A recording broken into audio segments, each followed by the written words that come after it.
حطها هنا هنا هنا هنا.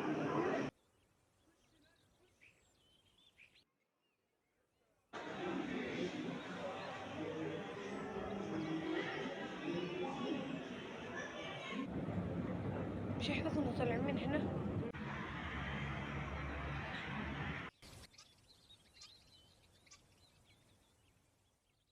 Hey everyone! Today we're going to the largest archaeological museum in the entire world, the Grand Egyptian Museum. This place is just a few steps away from the pyramids. And inside, there are more than 100,000 artifacts that tell a story of Egypt. A step with Nouri, a journey through the heart of Egypt. Let's start our tour and discover these stories together.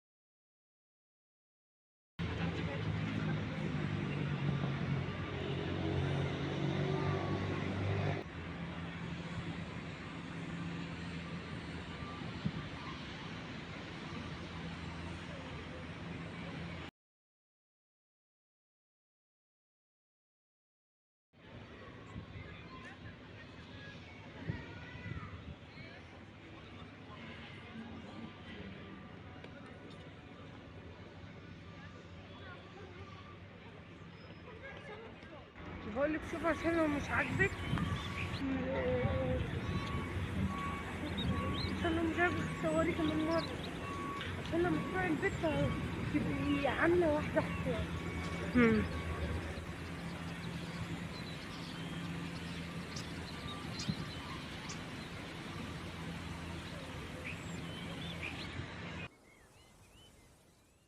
Before you even walk in, the very first thing that will catch your eye is the suspended obelisk. This obelisk was built during the reign of King Ramses II, about 3,300 years ago. It's around 60 meters tall, made of pink granite, and it carried the royal cartouche of Ramses II. It's the first suspended obelisk in the world. فيها كلام مكتوب فوق بس أنا مش شايفاه.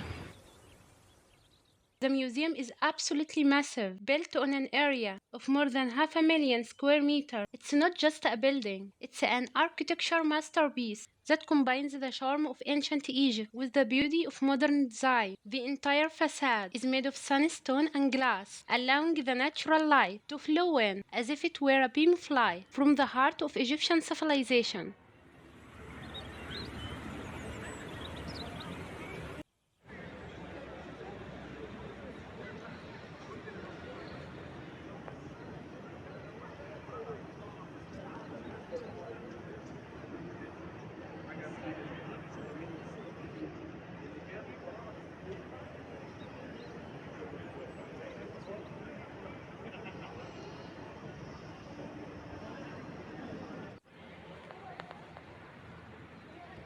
The moment you step inside, you're greeted by the great statue of King Ramses II himself, standing there as if saying, "Welcome to our civilization." This statue weighs more than 80 tons.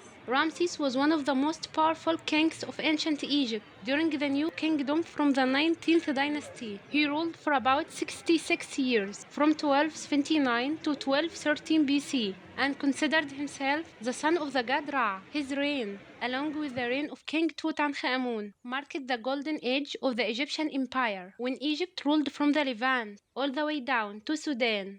When I was there, King Tutankhamun's hall wasn't ready for display yet, along with about 2 other halls. But now I can tell you this, if you really want to feel proud, come here. See with your own eyes the civilization that told the world what beauty and creativity truly mean.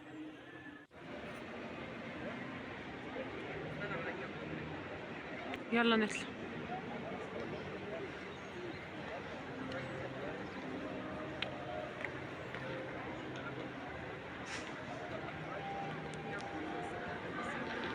And this is what's called the Grand Hall, البهو العظيم. As you can see, the space is enormous. The ceiling is high, and you instantly feel as if you've entered a pharaonic temple. It's filled with giant statues of kings and gods. The air inside carried both awe and pride, as if you're standing inside the very heart of history itself.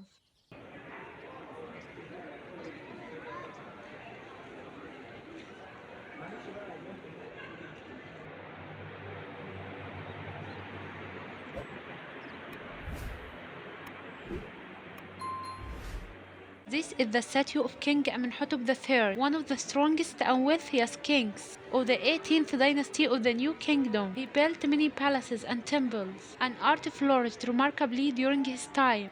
And this is Queen Hatshepsut from the 18th dynasty, disguised as a man because she ruled Egypt, and the royal dress at that time was male attire. She appeared bare-chested, wearing the shinded skirt, the Nemes headdress, and the false beard. Completely stripped of any sign of femininity, she ruled Egypt for 22 years, an era known as the Age of Peace, prosperity, and flourishing trade, especially her expeditions to the land of Punt. This is what happens when women rule, strong, smart, and powerful. There are several statues of her in the museum, and this is the top of an obelisk built by Queen Hatshepsut at the Temple of Karnak early in her reign. But in her nephew, King Thutmose III, later removed many of her images and names and replaced them with two offering tables.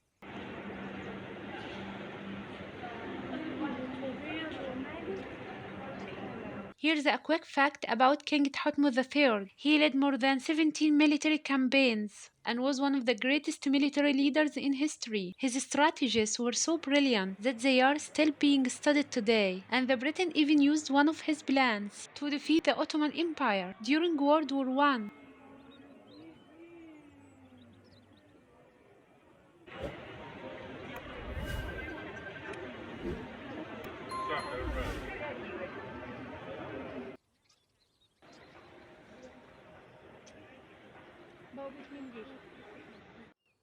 عارفة يوزر زفت لما كانوا بيحطوا التمثال اللي بيعبدوه هنا.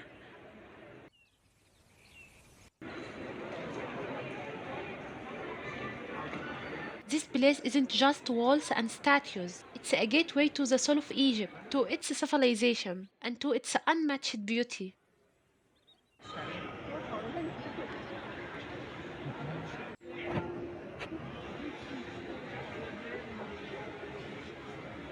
This is the victory stele of King Merneptah from around 1213 to 1203 BC. At the end of the New Kingdom, some Libyan tribes tried to cross Egypt's borders, but the king successfully repelled them. He recorded on this stele that he left the Libyan families scattered like mice along the river banks.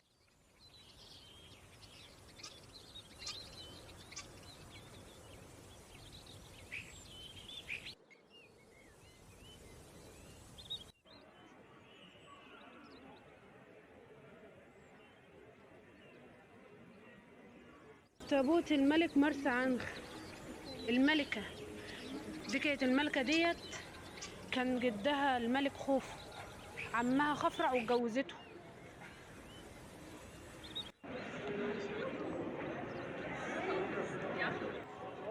صور الهرم اهو، شايفاه بوضوح.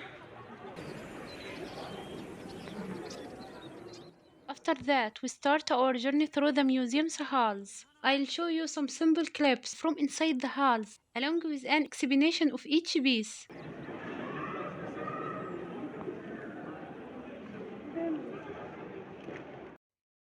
In the first hall, we see the story of Egypt before the dynasties, before kings even existed. We witness the beginnings of the Egyptian people, how they lived, hunted, and farmed. You can see the oldest jewelry pieces and pottery ever found. This simplicity was a seed that grew into the great civilization of Egypt.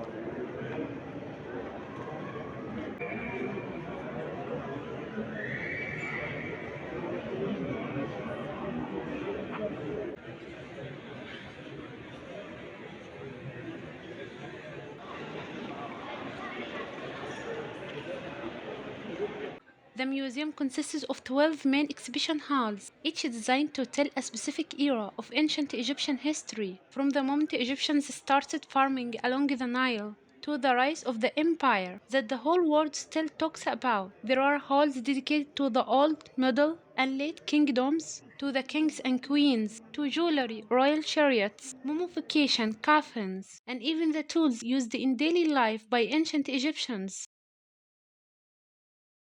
اول ما جيت قام باصص لي كده وقعد يضحك. عارف ان انت غريبة عنه. لا مش مصرية، ما هم كلهم مصريين، ما هو كان بيتكلم مصري بس عرف ان انت مش تبعهم. تاني مش تبع. ما هو مرضيش يحرجك، المرشد له فلوس. قال لي تعالي تعالي صوري. والله والله كنت واقفة ورا خالص، قام طلعني قدام قوي وقلت نصورها.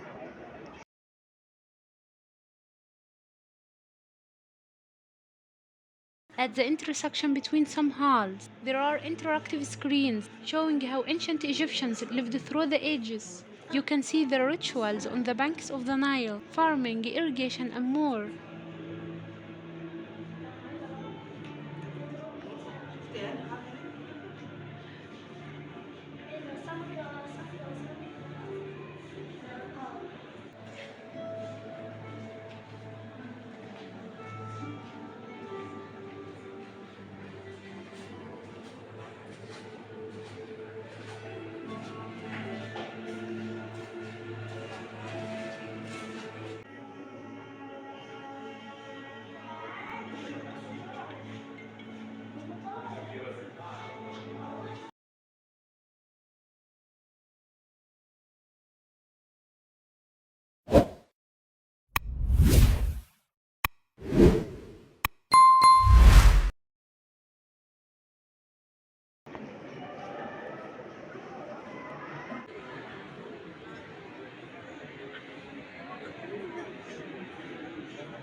This ship belonged to Queen Hatshepsut I, the mother of King Khufu, who built the Great Pyramid. It's made of wood and covered with a layer of shiny gold, showing the elegance and the precision of the ancient Egyptian craftsmen.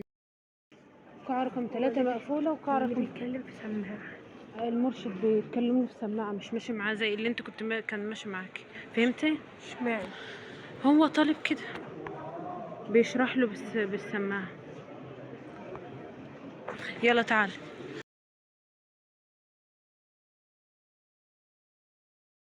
During the Middle Kingdom, Egyptians started to care more about art and fine details. You see beautifully decorated coffins, bright colors, and daily life tools. Each hall shows how the shapes of coffins evolved through the ages.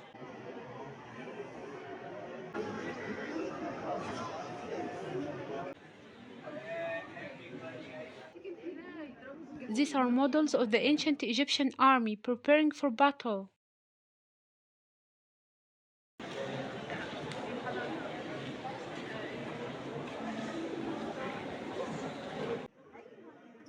These halls reveal the genius of the Egyptian craftsmen. Their accuracy in creating jewelry is astonishing. Those rings and necklaces could easily be worn today and still look fashionable.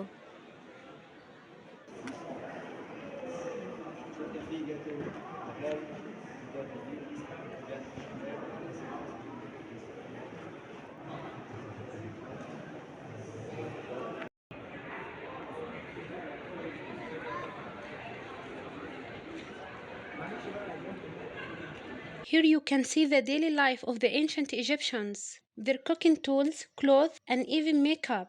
Yes, Egyptian women loved kohl and henna since the very beginning. Even their combs and perfumes were made with incredible artistic taste.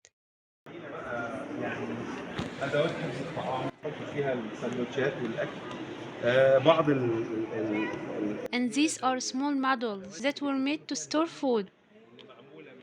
Here are some of the cooking tools the ancient Egyptians used.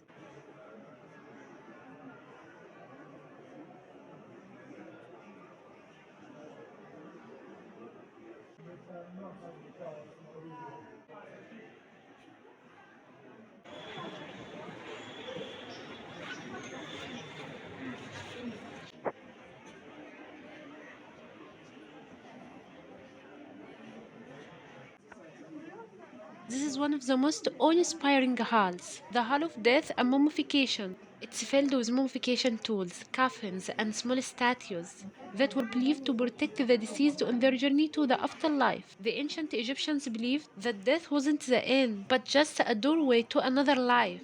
Every artifact tells a secret from the hearts of our great ancestors. You are now looking at a complete civilization that still lives within us, a civilization that reminds us that Egypt isn't just a country, Egypt is history itself.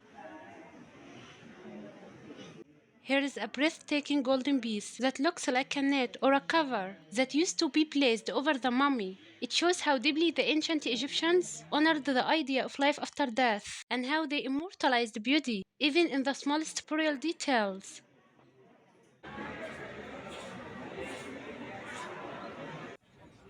Now about the mystery of the broken noses of the pharaohs. If you notice, most of their statues have broken noses, and there are three main theories about that. The first one says it was done intentionally because people believed that breaking the nose would destroy the statue's spirit and power. The second says it happened because of robbery and tomb looting that took place long ago. And the third theory says it's simply due to erosion. The noses were fragile parts that broke off naturally over time. The Grand Egyptian Museum doesn't just preserve history, it lives it every single day. And if you haven't been there yet, believe me, you have to see it with your own eyes to feel this pride for yourself. Because Egypt isn't just a land, Egypt is a story that began thousands of years ago and is still being written today. And that's the end of today's vlog. If you enjoyed it, don't forget to like, share and subscribe. And tell me in the comments where you'd like me to visit next in Egypt. Salam!